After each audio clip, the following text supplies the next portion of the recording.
बोलिए सदगुरुदेव की जय। साहेब। गुरु शिष्य और ईश्वर मिल्कीना भक्ति विवेक तीनों त्रिधारा बनी, आगे गंगा एक। इस संसार में कुछ लोग प्रारब्ध और भाग्य के भरोसे रहते हैं, कुछ कर्मों को ही पुरुषार्थ को महत्व देते हैं। जैसे ईश्वर तत्व की प्राप्ति के लिए साहब ने एक बात कही, पहले दाता गुरु भया, पहले दाता शिष्य भया, जह तन मन अर्पो शीश। पहले दाता शिष्य भया, जह तन मन अर्पो शीश। पाछे दाता गुरु भया, जह नाम दिया बख्शीश। गुरु शिष्य और ईश्वर मिल्कीनो भक्ति विवेक तीनों त्रिधारा बनी, आगे गंगा एक। कबीरा आगे गंगा एक। तेरे बाजू ही बना सकते हैं, किस्मत तेरी हाथों की लकीरों पे भरोसा मत कर। वाह। अर्थात गुरु की महत्ता है बिल्कुल। जैसे केवल प्रारब्ध ही हमारे जीवन का संचालन नहीं कर सकता है, प्रारब्ध तो बीता हुआ ही है और पुरुषार्थ उसको डोमिनेट करता है, लेकिन दोनों की जरूरत है। क्योंकि आपका अंतःकरण प्रारब्ध अनुसार स्थापित हुआ, लेकिन आप स्वतंत्र हैं कि वर्तमान में आप जो शुभ कर्म कर रहे हैं वो प्रारब्ध को मिटा भी सकते हैं। इसी प्रकार गुरु शिष्य और ईश्वर मिल्कीना भक्ति विवेक तीनों त्रिधारा बनी, आगे गंगा एक। वाह। गुरु शिष्य का समावेशन ही परमात्म प्राप्ति का एक माध्यम है। अगर शिष्य कहे कि मैं स्वयं ही इसको प्राप्त करूंगा, नहीं कर सकेगा, किसी भी कीमत में नहीं कर सकेगा। इसकी पुष्टि गोस्वामी जी ने और शास्त्रों में भी साफ आई है। गुर बिन भवन तरह न कोई, जो विरंश शंकर समोई। वेदव्यास जी के पुत्र शुकदेव गर्भयोगेश्वर थे। अपने पिता से जब ज्ञान तत्व की बात पूछी तो वेदव्यास जी ने उनको बताया, लेकिन उन्हें पिता के शब्दों पर यकीन नहीं आया। वो कहने लगे ये तो मैं भी जानता था। तब उन्होंने अपने पुत्र को भेजा राजा जनक के पास। जब राजा जनक से संवाद हुआ, उन्होंने आत्म तत्व का बोध दिया। तब कहा कि मन की पूर्णा, मन बुद्धि चित्त अहंकार के संग्रहित होते ही जीव अपने स्वरूप को प्राप्त कर लेता है। उसके बाद जो अभीष्ट बनता है वो आत्मा है। सुखदेव ने कहा इस स्थिति को तो मैं प्राप्त कर चुका हूं, मैं जानता हूं। जनक ने कहा जानने के बाद भी तुम्हें यह दृढ़ निश्चय नहीं था कि यही आत्मस्वरूप है। आज मैंने तुम्हें इसकी पुष्टि कर दी। वाह। गर्भ योगेश्वर सुखदेव। शुकाचार्य ने दुख के कारण गर्भ है माया त्यागी, गर्भ योगेश्वर था। आप इसमें भ्रम न करें। आप देखें गर्भ से ही इस तरह माता पिता, बालक जब मां गर्भ में होता है, माता की सभी प्रक्रियाओं का प्रभाव उस पर पड़ता है। इसलिए शास्त्रानुकूल जब माताएं गर्भिणी होती हैं, उनको कष्ट नहीं देना है, उनको भय नहीं देना है, उनको अभाव नहीं होने देना है। उसका सीधा असर उसके बच्चे पर पड़ेगा। जब आपको भय मिलता है तो आपके रक्त में भी अलग प्रक्रिया होती है खून की, और वही ब्लड बच्चे का पोषण करता है, वही उसका आहार होता है, वही उसके शरीर का विकास करता है। इसलिए प्राचीन काल में जो माताएं गर्भिणी होती थी, महापुरुषों की कहानियां, धर्मशास्त्रों के वृत्तांत आदि सुनाए जाते थे। सीधी बात है कि बच्चे के पर उन बातों का प्रभाव पड़ रहा था। इसी प्रकार मैं ये कहने का प्रयास कर रहा हूं कि पुरुषार्थ और प्रारब्ध दोनों एक दूसरे के पूर्वक है। कर्म सारणी बुद्धोत्पानी, मनुष्य को कर्मानुकूली बुद्धि की प्राप्ति होती है। यहां साहब एक शब्द कह रहे हैं, पहले बनी प्रारब्ध, पाछे बनी शरीर। कर्म सारणी बुद्धोत्पानी। कुछ बच्चे बचपन से ही बहुत चेतन है, ये उनका प्रारब्ध था। लेकिन उन चेतन बच्चों को, अच्छे गुण वाले बच्चों को परिष्कार में दुराचरण, दुर्व्यवहार और अच्छे संस्कार नहीं मिलते, वो खराब हो जाता है फिर। इसलिए यहां पर साहब ने, गोस्वामी जी ने बहुत अच्छी बात कही, भक्ति स्वतंत्र सकल गुण खानी, बिन सत्संग न पावे प्राणी। वाह। और साहब कह रहे हैं, सात स्वर्ग अपिवर्ग मिले तुला एक अंग, ताए सकल मिल नहीं तुड़े, जा क्षण लो सत्संग। तो बंधुओं, मैं क्या कहना चाह रहा हूं, आप इस पर गंभीरता से ध्यान दें। केवल आप भाग्य के भरोसे नहीं बैठना, यहां एक आपको पुरुषार्थ करना होगा। पुरुषार्थ आपके भाग्य को डोमिनेट कर देगा। अगर आपका पुरुषार्थ बहुत खराब भी है, लेकिन आपको परिष्कार उत्तम मिला, उत्तम संग मिला, तो आप श्रेष्ठ हो जाएंगे। यहां एक शब्द का, षट सुधरत सत्संगत पाही, पारस परस कुधात सुहाई। षट कहते हैं हठी, जिद्दी, मूर्ख को, वो भी सुधर जाते हैं एक संग प्राप्त करके। इसलिए दोनों एक दूसरे के पूर्वक है। इसी तरह ईश्वर की प्राप्ति के लिए गुरु, शिष्य और ईश्वर मिल कीना भक्ति विवेक, तीनों तरधारा बनी आगे गंगा एक। अगर शिष्य, इसलिए शिष्य को गुरुमुख होने के लिए कहा, यह तो पुरुषार्थ हुआ। अगर यहां साहब एक शब्द कह रहे हैं बड़ा सटीक, गुरु बेचारा क्या करे जो लोहा खोटा होए। गुरु बेचारा क्या करे जो लोहा खोटा होए। पारस बेचारा क्या करे, गुरु बेचारा क्या करे जब चेला खोटा होए। पारस बेचारा क्या करे जब लोहा खोटा होए। इसलिए ये तीनों मिलकर भक्ति की नींव रखते हैं। इसलिए गुरुमुख होना बोला, गुरुमुख होना बोला। और ये ऊर्जा आपको गुरु के बिना मिलने वाली नहीं है, जिससे तुम परम पद की प्राप्ति करो। कितना सुंदर प्रमाण है। गर्भ योगेश्वर सुखदेव, लागा हरि के सेव, बिन गुरु वहां पर स्थान न पायो, फेर दियो वैकुंठ दे सुखदेव। वह सुखदेव को वैकुंठ से वापस कर दिया था, तुमने गुरु नहीं किया। गुरु एक पुष्टि कर रहे हैं। ऐसे ही कहा गया, गुरु बिन भवन तरह न कोई, जो बिरंच शंकर सम होई। साहब कह रहे, पहले दाता शिष्य भया, तन्मन अर्पो शीश। भाई आप अगर पहल नहीं करते तो गुरु दीक्षा ही नहीं देता। पहले तो आपकी विलिंग आई, पाछे दाता गुरु भयो, जय नाम दिया बख्शीश। गुरु तो पाछे दाता हुआ। इस प्रकार से आइए थोड़ा हम पुरुषार्थ पर बीच कह रहे हैं।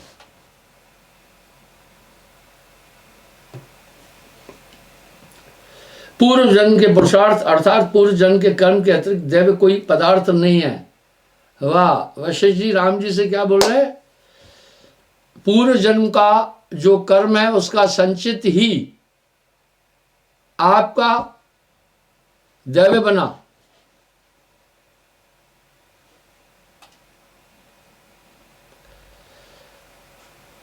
यानी भाग्य जो है पूर्व जन्म के किए हुए कर्मों का संचित है और कुछ नहीं है। इसके अतिरिक्त दैव कोई पदार्थ नहीं है। अतः दैव को दूर से ही परित्याग कर साधु समागम और सत्शास्त्रों द्वारा जीव को बलपूर्वक उद्धार करना चाहिए। सिर्फ भाग्य के भरोसे मत बैठ जाना। कुछ लोग कहते हैं अरे भैया क्या करना, जो भाग्य में लिखा होगा वो तो होगा ही होगा। ये धारणा है। जैसा यत्न किया जाएगा वैसा ही उसका फल भी मिलेगा। इसी का नाम पौरुष तथा दैव भी इसको कहते हैं। जैसे दुख के समय प्राणी दुखित होकर कहता है हा कष्ट, इसी प्रकार हा देव भी हा कष्ट का पर्याय है। इसी दैव को प्रारब्ध कहते हैं। वह पूर्व जन्म के कर्म के सिवाय और कुछ भी नहीं है। वो केवल पूर्व जन्म के किए कर्मों का। इसलिए यहां पर क्या साहब का शब्द बड़ा सटीक है। गुरु, शिष्य और ईश्वर मिलकीना भक्ति विवेक, तीनों तरधारा बनी आगे गंगा एक। गुरुमुक्ता की तो बहुत जरूरत पड़ेगी ही पड़ेगी।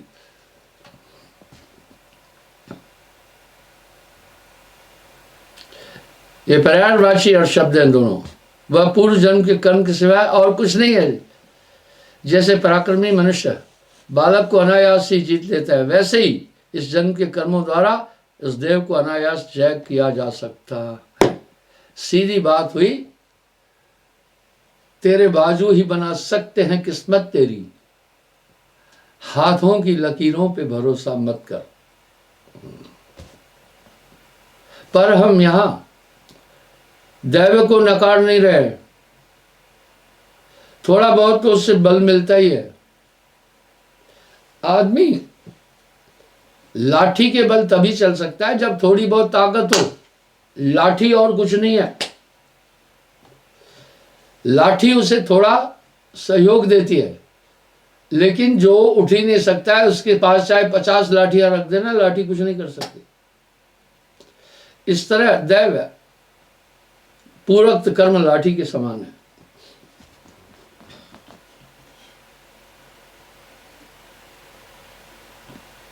जिस प्रकार पूर्व दिन का किया हुआ दुष्ट कर्म दूसरे दिन के शुभ कर्म से शुभ दशा को प्राप्त होता है, वैसे ही पूर्व जन्म के कर्म भी इस जन्म के उत्तम कर्मों से उत्तम दिशा को प्राप्त हो जाते हैं। यहां आप चाहे इसको कमाई बोलो, चाहे आप गुरुमुक्ता बोलो, पर शिष्य का यहां कर्तव्य बनता है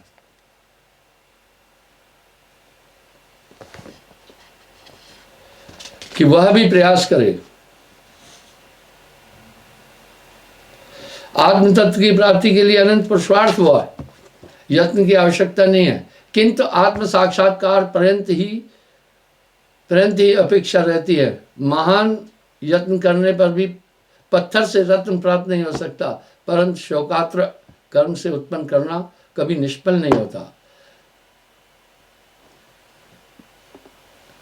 वस्त्र का परिणाम होता है, वैसे ही पुरुषार्थ भी निर्दिष्ट परिणाम होता है।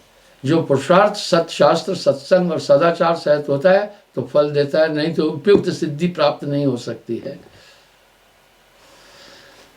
यहां गुरु नानक देव जी का भी एक शब्द इसकी पुष्टि कर रहा है।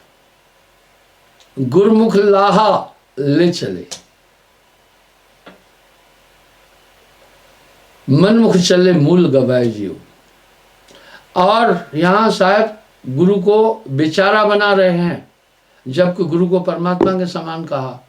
यहां क्या कह रहे हैं साहब, गुरु बेचारा क्या करे। बेचारा का मतलब है जिसको कोई रास्ता नहीं मिलता। जो चेला खोटा होए, पारस बेचारा क्या करे जो लोहा खोटा। पारस से परसा नहीं रहा लोह का लोह।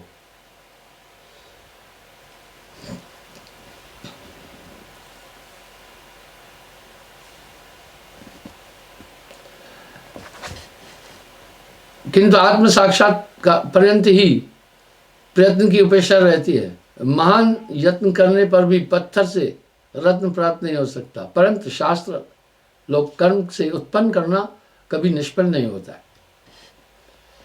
अपने प्रसाद के प्रभाव से देवराज इंद्र के तुल्य हो गए हैं। वाह, ये कौन कह रहे हैं? दरिद्रता और दुख को भोगने वाले लोग भी अपने प्रयास के द्वारा, अब यहाँ मैं वो इंद्र के तुल्य हुए।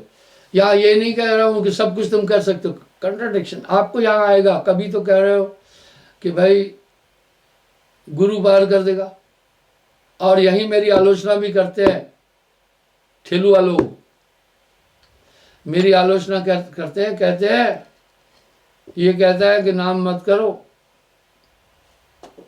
गुरु पार कर देगा। क्योंकि आलोचना करने वाला छिद्रान वेदी होता है। जो चीटी है उसका मंतव्य ही आपको नीचा दिखाना है ना। चाहे करोड़ों रुपए का मकान बनाओ, चीटी छिद्र को ढूंढती है, वो छेद में रहती है, उसके लिए सुरक्षा छेद है। इसलिए जो निंदक है वो निंदा के बीच में बसते हैं, वो इसी तरह फिर अब डिस्टर्ब भी हो जाते हैं।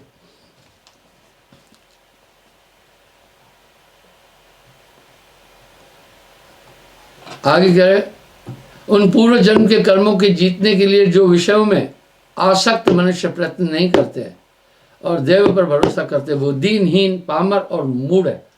वाह, यहाँ वशिष्ठ जी बड़ी प्यारी बात बोल रहे हैं राम जी को। जो केवल भाग्य के भरोसे रहते हैं वो मूढ़ है, दीन है और मूर्ख है। यदि इस जन्म का किया हुआ कर्म देवत्व विफल हो जाए तो समझना चाहिए कि पूर्व जन्म के कर्म अधिक बलवान है। वाह, बड़ी अच्छी बात बोल रहे हैं। कह रहे हैं अगर इस जन्म में किए हुए अति शुभ कर्म से भी रिजल्ट नहीं मिलता है तो समझना पिछले किए हुए कर्म उससे अधिक घातक थे। पर बनत बनत बन जाई, साहिब के द्वारे लग रहा है भाई। इसको देखकर उनके जीतने के लिए और अधिक पुरुषार्थ करें। वाह, कह रहे हैं और अधिक शुभ कर्म करें। अब यहां साहब कह रहे हैं सुमरण एक बहुत बड़ी ताकत है। एक ही शब्द तो बड़ा सार्थक है। गंगानगर से राजेंद्र जी आते हैं, वो एक दोहे के स्टिकर ले आते हैं बड़े, सुमरण से सुख होत है, सुमरण से दुख जाए, कहे कबीर सुमरण की साईं मैं समाए। और जितने भी दुनिया के शुभ कर्म हैं उनमें सबसे पुरुषार्थ का और सबसे ताकतवर जो कर्म है वो है सुमरण। तभी तो साहब ये सबसे उत्तम कर्म है। जप तप संयम साधना, हाँ, जप तप संयम साधना है, सब सुमरण के मां। कबीर जाने संत जन, सुमरण सब कुछ ना है। हम जितने भी कर्म शरीर के पोषण के लिए कर रहे हैं वो सब मायावी है। वही सत्कर्म है। जो हम आत्मा के उत्थान के लिए प्रयास कर रहे हैं वही सत्कर्म है। इसलिए इस सेवा को और भक्ति को 3 हिस्सों में व्यक्त किया गया, तन मन धन से। मन से उपासना में आस्था, तन से हाथ पांव की सेवा और धन से धन की सेवा। क्योंकि money is the blood of the body. धन जो है वो अति महत्वपूर्ण है। क्योंकि तुलसी जग में दुई बड़े, एक राम एक दाम। वाह, तुलसी जग में दुई बड़े, एक राम एक दाम। राम में नाम, तुलसी जग में दुई बड़े, एक नाम एक दाम। नाम मिलावे पीव को, ये परमात्मा तक ले जाएगा। पैसे से सब काम। इस प्रकार से ये पुरुषार्थ भी बहुत तगड़ा होता है। उदाहरण देता हूं, अभी पितृपक्ष श्राद्ध चल रहे हैं, लोग पितरों को आहुति देते हैं। ब्राह्मण या ज्ञानी या कन्या को भोजन खिलाते हैं कि पितर इसमें आओ, और एक ब्राह्मण जो ब्रह्म रमनता है वो आहुत करता है। आपके पितृ को कि मेरे शरीर में आओ, फिर वो वहाँ बैठकर भोजन खाता है। खैर हमारे यहाँ हम कहते हैं आप भंडारा कर दो, जो भक्तजन खाएंगे वो न मांस खाते हैं, न शराब पीते हैं, न गंदे काम करते हैं, तो उनका अस्तित्व वहाँ तक पहुँच जाता है। ऐसी मान्यता है हमारे धर्मशास्त्रों की। ठीक इसी प्रकार से बंधुओं, जो आपका किया हुआ केवल एक कर्म जो सुमरण है, वो दोनों कर्मों की पूर्ति कर देगा। इससे बड़ा पुरुषार्थ कोई भी नहीं है और इससे कठिन काम भी कोई नहीं है। हम जितने भी भौतिक काम कर रहे हैं वो केवल शरीर के लिए कर रहे हैं, शरीर के इष्टानिष्ट के लिए कर रहे हैं, आत्मा के लिए कोई कार्य किया ही नहीं जा रहा है। कुछ तो जतन मुक्ति का कर रहे, जो हम सुमरण कर रहे हैं वो शुभ, उससे शुभ कर्म ही कोई नहीं है। वो एक सीढ़ी है जिसके द्वारा हम ईश्वर तक जा सकते हैं। तभी तो साहब कह रहे हैं जब तब संयम साधना सब सुमरण के माँ, कबीर जाने संत जन सुमरण सम का चुना है। तो वहाँ एक चीज आती है, 100 मनुष्यों को खिलाना, जो फल प्राप्त होता है उतना एक ब्राह्मण को खिलाने से होता है, पर वो ब्रह्मवेता हो। 100 ब्राह्मणों को भोजन खिलाना एक कन्या को भोजन खिलाने के बराबर है। 100 कन्याओं को भोजन खिलाना एक भक्त को भोजन खिलाने के बराबर है। अनेकों भक्तों को भोजन खिलाना और एक संत को भोजन खिलाने के बराबर है। और अनंत संतों को भोजन खिलाना एक गुरु को भोजन खिलाने के बराबर है। जो कोई गुरु को भोजन जिमावे, समझो वो वैराट जिमावे, ये साहिब की वाणी है।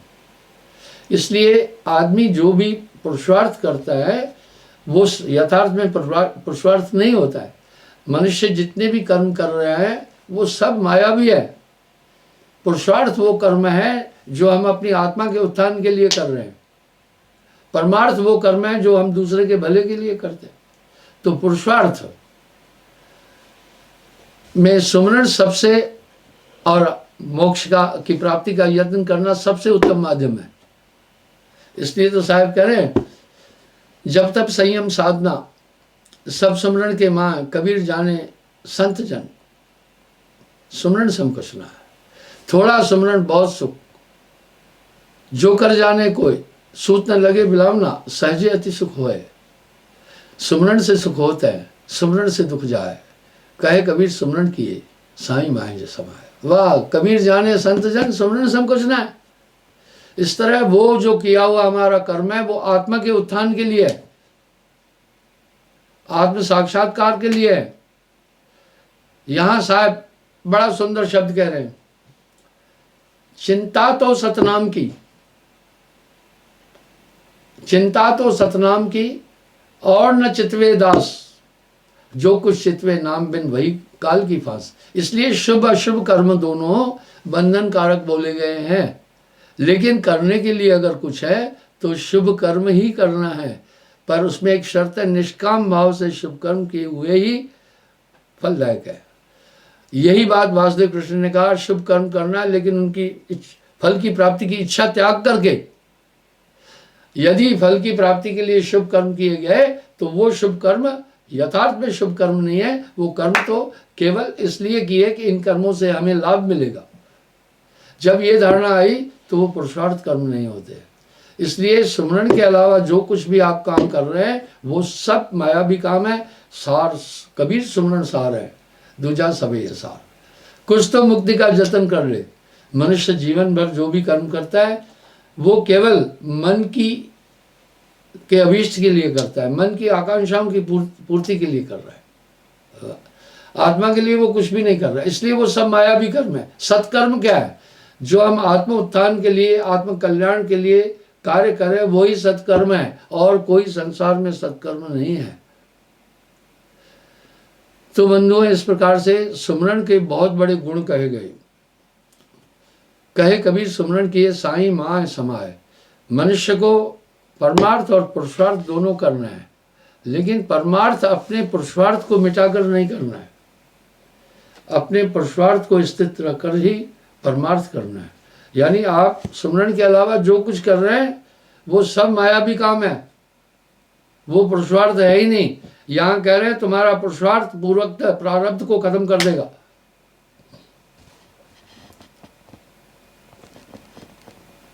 जिस प्रकार पुरुषार्थ हर्ष लेकर अन्न को दांत से चूर्ण कर दिया जाता है, वैसे ही शूरवीर पुरुष भी पुरुषार्थ के बल से दूसरे मनुष्य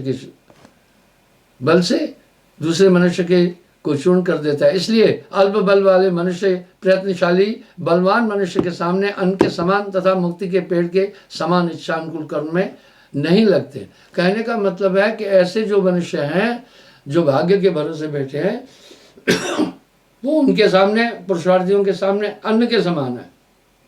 वाह, मैथिली शरण गुप्त की ये कविता कितनी सुंदर है। नर हो न निराश करो मन को, कुछ काम करो, कुछ काम करो। वाह, प्रभु ने तुझे करदान दिए, सब वांछित वस्तु विधान किए, कुछ तो उपयुक्त करो तन को, नर हो न निराश करो मन को। समलोक इस योग न जाए चला, कब व्यर्थ हुआ सदुपाय भला, सदुपाय कभी व्यर्थ नहीं होता। कुछ तो उपयुक्त करो तन को, यानी सबसे पहले एक अक्षम आदमी दूसरे का भला नहीं कर सकता है। इसलिए जो अपना कल्याण नहीं कर सकता वो दुनिया में किसी का भी कुछ नहीं कर सकता है। इसलिए ये ज़रूरी है, पुरुषार्थ में हमें आत्म तत्व की प्राप्ति के लिए पूरा प्रयास करना चाहिए। अगर नारायणी देही ये प्राप्त हुई है, इसको नारायणी देही कह रहे हैं, तो इसका कुछ न कुछ तो महात्म है। इससे दुर्लभ कहा गया, कुछ न कुछ तो इसका महात्म है। और साहब भी तो वाणी में कह रहे हैं, धन भाग जगी रे मानस देह मिली रे मिली। इसमें जो भी सिस्टम सेट किए गए हैं बाकी शरीरों में वो सिस्टम नहीं है। ये मोक्ष का द्वार शरीर कहलाता है और इसमें आप परमात्मा परम तत्व की प्राप्ति सहजता से कर सकते हैं। धन भाग जगी रे मानस देह मिली रे मिली। गोस्वामी जी ऐसे नहीं कह रहे हैं। वाह, अहो भाग्य मानव तन पाया, सुर दुर्लभ सदग्रंथन गाया, साधन धाम मोक्ष कर द्वारा, जे न पाए परलोक सवारा। आज के प्रवचन का सार मैं ये बताना चाहता हूँ, पुरुषार्थ और प्रारब्ध दोनों मिलकर ही आपके जीवन को आगे सहायक होंगे आपके लिए। जैसे चलने के लिए दोनों टांगों की नितांत आवश्यकता है, इस तरह पुरुषार्थ और प्रारब्ध दोनों आपके जीवन के लिए ज़रूरी है। सिर्फ आप भाग्य के भरोसे नहीं रहना, जो होगा देखा जाएगा ये नहीं कहना, आप अभी विचार लो, क्योंकि आपके प्रारब्ध को आपके पुरुषार्थ डोमिनेट कर देंगे पक्का। इसलिए और आपके शुभ कर्म पूर्वक जितने भी अशुभ कर्म या प्रारब्ध में जो भी लिखी हुई चीज़ें हैं उसको खत्म करेंगे। इसलिए पुरुषार्थ में सुमरण से बड़ा कोई साधन नहीं है। ये सुमरण नहीं भूलना।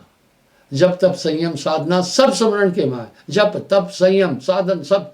और गोस्वामी जी इसकी फिर पुष्टि कर रहे हैं, भक्ति स्वतंत्र सकल गुण खानी, बिन सत्संग न पावे प्राणी। वाह, वो सभी सद्गुणों को लाने वाली है और बिन सत्संग न पावे प्राणी। इसलिए गुरु शिष्य और ईश्वर मिलकीना भक्ति विवेक तीनों तिरधारा बनी, आगे गंगा एक कबीरा आगे गंगा एक। जो भी समय और हर श्वास आपकी उसमें रहे, श्वास आपकी ऊर्जा है। जब आप अपनी पूरी ऊर्जा सिर्फ दुनिया में लगा रहे हैं तो दुनिया में वेस्ट हो रही है, और जब आपकी ऊर्जा संग्रहित करके आप अपने में आ रहे हैं तो फिर वो आपका सबसे बड़ा पुरुषार्थ है। और प्रारब्ध के जितने भी कर्मों को वो नाम काट देता है। नाम जो रत्ती एक हो, पाप जो कोटि हजार, सभय जार के क्षार करे, जैसे चिंगी आग की पड़ी पुरानी घास कबीरा पड़ी पुरानी घास। यहाँ साहब भी कह रहे हैं, साहब के शब्द बड़े सार्थक है, बड़े सार्थक है। गुरु बेचारा क्या करे जो चेला खोटा होए, पारस बेचारा क्या करे जब लोहा खोटा होए। और पारस से परसर भया, कंचन लोभ भया, लोह भया। वाह, जब एक स्वच्छ लोहा, इसलिए आप अपने को सुमरण से स्वच्छ कर दो। वो आपके पूरे कैसे स्वच्छ होगा अंतःकरण, नाम बिना हृदय शुद्ध ना होई, कोटिन भांत करे जो कोई।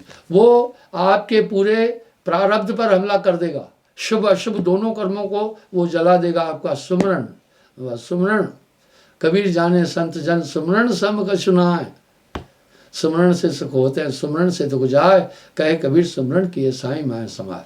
जो कर्म हम इस आत्मा के कल्याण के लिए कर रहे हैं वो सबसे उत्तम कर्म है। इसलिए चिंता तो सतनाम की और न चितवे दास, जो कुछ चितवे नाम बिन वही काल की फांस। नाम के अतिरिक्त आप जितने भी कर्म कर रहे हैं उसमें आपकी ऊर्जा लग रही है, लेकिन सब व्यर्थ ऊर्जा जा रही है। जब आप सुमरन कर रहे हैं तो पूरी ऊर्जा, आपकी ऊर्जा श्वास थी, उसी में तो आप सुमरन कर रहे हैं। श्वास के द्वारा ही तो पूरा शरीर संचालित है। जब श्वासा में आप बैठकर सुमरन कर रहे हैं तो हर एक पुरुषार्थ आपके द्वारा हुआ। सुमरन श्वास का जा में गांठ न मेर, वो सभी शब्द आपको कॉशनरी शब्द है साहब के, पता है, वो आपको हमेशा सतर्क करने वाले शब्द है। क्षमा चाहूँगा, समय हो रहा है, कल पुनः मैं हाजिर हो जाऊँगा साहेब।